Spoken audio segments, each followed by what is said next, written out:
प्रणाम। आज एक और कहानी के साथ। कहानी का शीर्षक है नकारात्मक सोच से छुटकारा। ये समय ही कुछ ऐसा है जिसमें हम सब आपस में अगर पॉजिटिव बातें शेयर करेंगे, एक दूसरे से पॉजिटिव बातें करेंगे तो हमें हौसला मिलेगा। और ये कहानी कितनी सटीक है ये आपको जांचना है, देखना है और इससे क्या शिक्षा मिलती है ये आपको डिसाइड करना है। मेरी तरफ से ये कहानी इंटरनेट से नकारात्मक सोच से छुटकारा, और इसको इंटरेस्टिंग बनाने के लिए मेरी मदद की है श्री मनोज जी ने। तो कहानी शुरू होती है ऐसे। एक बार महात्मा बुद्ध अपने कुछ शिष्यों के साथ दोपहर के समय एक जंगल के रास्ते जा रहे थे। जंगल में कुछ दूर पहुंचकर महात्मा गौतम बुद्ध को प्यास लगी। उन्होंने अपने एक शिष्य आनंद से कहा कि उन्हें प्यास लगी है। उस जगह से 1 मील पीछे एक नदी है जो उन्होंने आते समय देखी थी। आनंद को उन्होंने वहां जाकर पानी लाने को कहा। 1 मील की दूरी तय करने के बाद आनंद जब उस नदी के पास पहुंचा तो देखता है कि उस नदी का पानी गंदा था। शायद उस नदी को किसी बड़े दल ने सवारी सहित पार किया था। जब आनंद ने देखा कि पानी जैसा नहीं है और पीने लायक नहीं है तो वापस वहीं आ गया और गौतम बुद्ध जो पानी का इंतजार कर रहे थे वहां वापस आकर बोला कि वो पानी पीने लायक नहीं है। आनंद ने गौतम बुद्ध के समक्ष सारी स्थिति रखी और कहा कि हम आगे चलकर किसी दूसरी नदी से अथवा किसी अन्य स्रोत से पानी पी लेंगे। पर महात्मा बुद्ध ने ये बात न मानी और कहा कि उन्हें उसी नदी का पानी पीना है, इसलिए वे दोबारा जाए और उसी नदी का पानी लेकर आए।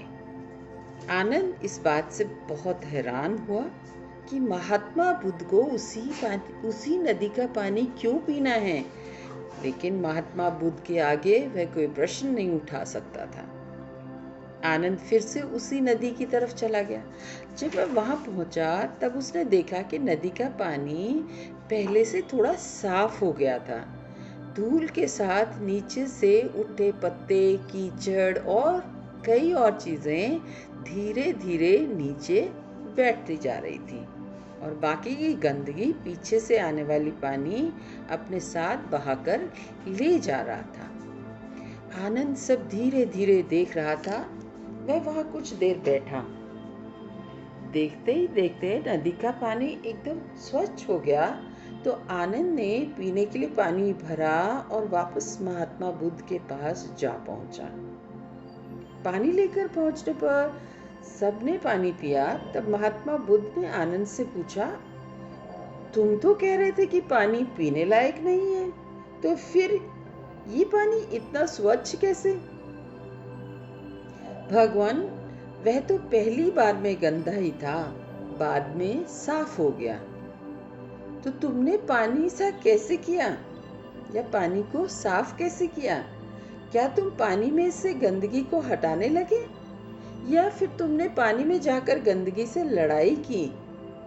ऐसा क्या किया तुमने कि पानी साफ हो गया? भगवान, क्या मजाक कर रहे हैं? मैंने कुछ भी नहीं किया। लेकिन जब मैं दोबारा गया तो पानी थोड़ा साफ हो चुका था। कुछ क्षण बैठकर प्रतीक्षा की, उसके बाद पानी एकदम स्वच्छ हो गया। यही तुम्हारी शिक्षा है आनंद, इसे ग्रहण करो। पानी की तरह तुम्हारा मन भी होता। जो आज तुम उस नदी के साथ करके आए हो वही अपने मन के साथ करो।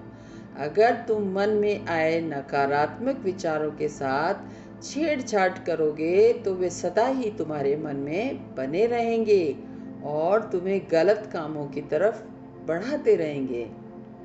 अगर नकारात्मक विचारों के प्रति अपने मन को शांत रखोगे तो वे विचार अपने आप चले जाएंगे।